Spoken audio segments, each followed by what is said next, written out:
Welcome back to Women Work Your Faith. I'm Kanisha and this is Sylvia. And we are picking up from where we left off with this, will you still be righteous? You know, still be, it's an ongoing thing. So you got to continue to be righteous. I woke up one morning and this question came to me from the Lord. Early in the morning, you know, it is true, he do be talking at that time of day. He be talking. And I don't know how it is for y'all, and I asked Kanisha this and she kind of chuckled. But sometimes when God speaks, I hear 5 different things at one time and I understand it clearly. I can hear each one individually and process it. And when he said, will you still be righteous? It wasn't like title, he was asking me. And he gave me the stories that Kanisha and I have been talking about in part 1. And we'll continue in this part 2 for Abram and Sarai, or Abraham and Sarah, how he was waiting on the promise and how God worked through his life until it came. And so my first thought when I heard the question was, okay, you're not asking questions because you don't know the answer. So do I not know the answer? like hold on, wait a minute. In the story of Abraham and Sarah, if you aren't familiar with this lovely couple, go back to part 1 because Kanisha gives us a little bit of an overview of what was going on with this family. I'm going to pick it up. They've been now called out of their home country, and we talked a little bit about this. After they had been gone a while, they've been married a long while, getting up in age, is still, you know, Abraham and Sarah, well, Abram and Sarai, and all their good stuff because they're growing in prosperity, Right. Except for the thing that matters most, Right. Their future heritage that at this point was non-existent. And so God took me to chapter 15 in Genesis, and what stood out to me is how God greets him in the vision. And he's like, fear not, I am your shield and I'm your great reward. Or, you know, don't worry. You know, be at peace. I'm your protection, and you will receive many great things. What all you need out here in the space, that's me. It's me. That's me. And you know, when you look at it, it's like, with the natural eye, I guess it kind of depends on what you consider of great value. You would think that Abram was already well rewarded. Right. He already had much. But even in the midst of him having much, God puts it in place. I am thy great reward. And what he was getting ready to offer him was great. Over and above everything you already had. And it was only going to come through him. And so when you think about it that way, some of us are blessed. We're all blessed. If you're watching this video, you're blessed. Right. But what God has for us is the great reward. Whatever it is that he is providing. And so Abram in this situation was like, well, what you gonna give me? Because, you know, I ain't got nobody to give it to. You know, whatever it is great that you finna pass on, I don't have nowhere to keep it passing. I don't have a child. And he pointed that out, dot, no kids. I ain't got it. Period. And the person who's gonna get all my goods is this man that works in my household. You know what he didn't say? What? I got too much, Lord. Don't give me nothing else. No, he didn't say We that. always want to receive. You know, you got something else back there. Thank you. What else? You know, he looked at his situation and he was already blessed, and whatever else you're gonna bless me with, I don't have what matters most. And God corrects him in that, you know? And so when we look at our situations, Right. we feel really great about our promises from God until we don't have the promise from God. All we still have is the promise. Like the words, not the tangible item. I don't have what it is that's been promised. Right. We like to hear the word from the Lord, and we like to receive a touch from the Lord, but I would really like to touch that thing. And let's just be real. It's the truth. Yeah. It is the truth. We're tangible. Yes, if we are struggling financially and God said he wants to provide, I want to see that zero balance, Lord. We hear the promise. We feel the promise. But what I need is for that promise and I to be face to face. Right. And so let's just be real and say that that's where we get in life. That's the truth. That's who we are as people. And God, he reassures him. Yeah. And that really keeps us right there. It's so perspective. And God had to put him in the right perspective. I keep going back when you say that I'm your great reward. It really lays down on the perception. Because if I'm sick in my body, yes, and I say I want to be healed, my interpretation of being healed is no longer suffering with this sickness. Yes. Where God's blessing to you can be making it able to where you can bear it. Like when Paul, he had the thorn in his flesh. And he was the thorn in his side. He was like, remove it. And he's like, no. One more time, I'm going to ask you again. Remove it. No. One more time, because he said he asked 3 times. 3 times. One more, can we do it again? No. But what he said was, my grace is sufficient. And even keeping that mindset and whatever we're going through, that his grace is sufficient. And what he was going to grace him with was way more sufficient. But just being able to keep in mind our perspective of what God is promising. Right. Do I have the right understanding of it, or do I have the wrong interpretation? Is my perspective wrong? And in this situation, what Abram saw was real, but his perspective was wrong. And God corrects him. He sure did. And that's what the reassurance was. And sometimes your reassurance is that correction. You're not looking at this right. That's not your heir. Someone from you is going to bear your children. Yes. And then the Lord was like, come, step outside. Let me show you something. And he shows him the stars. And it's like, look up there. Can you count them? Try it. Paraphrasing. But here he is telling him, if you can count him, the one who can, who placed every single one. He knows how many of them. He knows how many of them are there, how long they've been there, what time they're going to be done. And he brings it to him and says, even greater than this will be the number of your offspring. Right.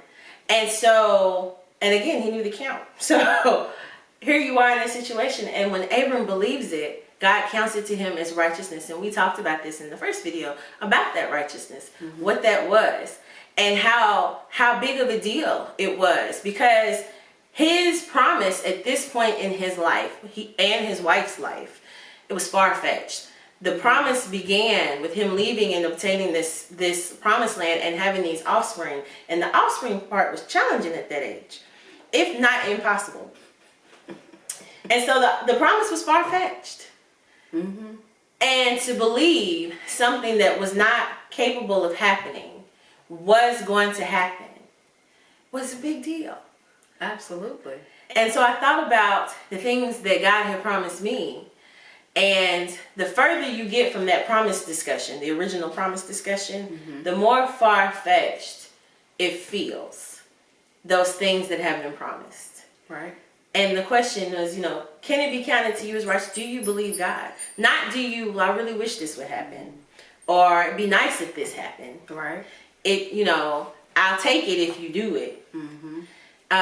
But to believe, to take God at his word. Right. And in your heart. Because it didn't say Abraham said, oh, yeah, cool. But he believed. God knew he believed. Yeah. And it was counted. He's a reader of the heart. He is. We're going to fast forward and skip a whole bunch of stuff that happened. And we're going to skip it for 2 reasons. One, because Kanisha talked about it in detail in the other video. But for this also, one of the things that I thought about as I was examining it is we need to skip some of this stuff in our life. Right. We need to bypass some of this. There are a lot of things that happened from this point where it was counted from Abram to righteousness to when he actually got the promise. And we need to skip it, and meaning that we don't even need to go there. And 2, if you have gone there, you need to let it go. Well, holding on to all of that will keep you from believing. Yes, it will. And receiving because you're stuck. You're supposed to have been over here. Why are you still back here? Yes. We're going to bypass that and move forward. And that's what a lot of us need to do. If you're waiting on your promise from God, I'm waiting on the promise. I hope she got some promises she's waiting on. And we tend to go back and forth with all the mistakes we've made. No, let's bypass that and move forward. And so whatever Abram did, for the sake of this video, we moving forward. And we're going to go all the way to 22. We're skipping from 15 to 22. It's a nice little chunk. And there's a lot that happened. And now we're here, and he has his promise. He was 100 years old. This was the other point that God brought to my heart when I was reading this. Whatever you waiting on, Sylvia, it ain't been 100 years. We thank God it took so long. It just ain't gonna happen. Like, Lord, it's been 3 weeks since you blessed me. No, Lord, it's been 2 days. But how do you feel? You know, when you finally get whatever it is that God promised you. You know, imagine how he felt. Having done all the things that he had done, been all the places he had been, met all the people he had met. Accomplished all the things he'd accomplished. Yes, but he finally had the thing that was of most value to anyone at that time. And to know that it only happened, the only way this happened at 100, had to be the work of God. And I believe that that increased his faith. And so, you know, when we get the thing that is promised to us, you know, you know, I thought about it and I said, wait a minute, what was the real promise? You know, because, you know, we tend to focus on the, you know, the valuable part. You know, you're going to have a baby. God going to give you a son. That's important. But then I kept going back to what was the whole promise. I was about to say, that's not the promise. That was just the way through which the promise was going to come. Yeah. And so, you know, these nations that were going to be blessed, and I will bless those who bless you and curse those who curse you, and, you know, through you, you know, I will make of you a great nation, and through you all the nations will be blessed. And so what I'm waiting on God for, when I get my new car, I'm not waiting on a new car, I like mine, but when I get my new car, when I get my new house, when I get my new job, when I get my health, when I get, you know, whatever it is, my strength in my ministry, when he grows my church, you know, what is the real promise about? right. Yeah. What is the real thing that you're trying to obtain? Is it just that, and when you think about it, when you look at it like that, the birth, and I'm not minimizing it, but the birth of Isaac is like minute when you look at the grand picture. Yes. But we often can't get past what's right in front of us to really take hold and understand that this is so much bigger than just this one thing. You know, this child, which is great, and this was, ooh, Lord, you did something. Ooh, God, this is you. But he has so much more to do and prove. It just started with Isaac. And that's a good point that you made, because how you talking about how minute it was, you know, if you look in, like, this is my Bible, this is chapter 20, this is it, this is where we are. But then look at all this that came after, and then that's just in this book. And so we tend to focus on, as people, and I'm not saying Abraham at this time did this, but as people, we tend to focus on the little piece that is of greatest significance to us. And so here is Abraham now. I keep flipping back and forth because his name changed. But here he is, and he has his promise child, but he had the promise when God promised him the promise. It's just now starting really to manifest itself through the birth of his son. And so, yay, I got a baby, and God's like, hey, in the night. So that one, once you back him up, take him over here to this mountain and offer him up to me, as a sacrifice. And, you know, you talked about this because you've obeyed my voice, and we're going to get to that point.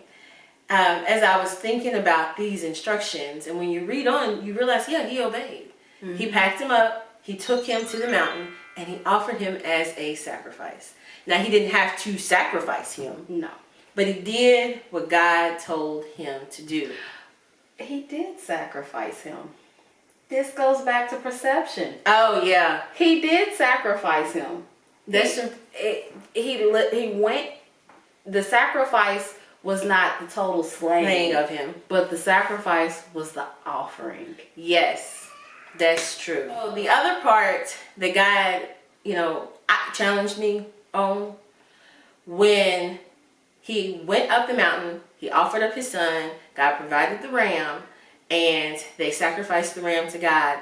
And then the Lord spoke to him, and it said, chapter 22 and 16, and he said, and said, by myself have I sworn, saith the Lord, for because thou hast done this thing, and hast not withheld thy son, thine only son, that in blessing I will bless thee, and in multiplying I will multiply thy seed. And so he swears by himself. God swears by his own name that he will do this. But he says, because you have not withheld your son from me. So because you have not withheld the thing that is of most value, because you trusted me enough, because you believed me in my word, you obeyed what I told you to do. And it goes back to that promise. Because the great reward that Abram got was God. That was Which what he told him. But it was God. And through God, he got everything else. everything else. Gotta keep things in their proper perspective. Right. And because he received from God everything else, everyone else, me, you in the video land, those who have read the Bible, we received. Which was God fulfilling his word that all the nations of the world would be blessed. And so in order for that to have happened the way it did, Abraham had to stay righteous.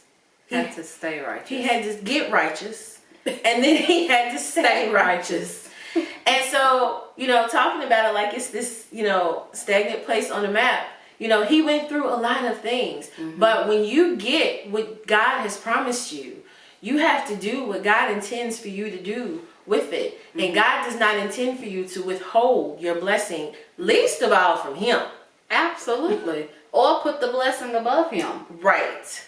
The scripture lets us know that chunk of time that we talked about that we got to move past. That chunk of time you're collecting, you're building up, and the scripture lets us know that the tests and trials that we go through, they're to perfect us, to strengthen us, to establish us in our faith. Yes. So that we can move forward. And that time and all the times that Abraham struggled with his belief, through all of that, he got to the point where he was at the point where he said, Lord, God, you said it, I'm doing it. I ain't even questioning it. You've proved yourself to me without a shadow of doubt. I know you're going to do what you're going to do. I'm going to make a way. And that's why it's so important for us to move forward and not stay in those spaces, but to move past it and come to the point, like you said, where we trust him wholly. You believed God when you wanted it. Right.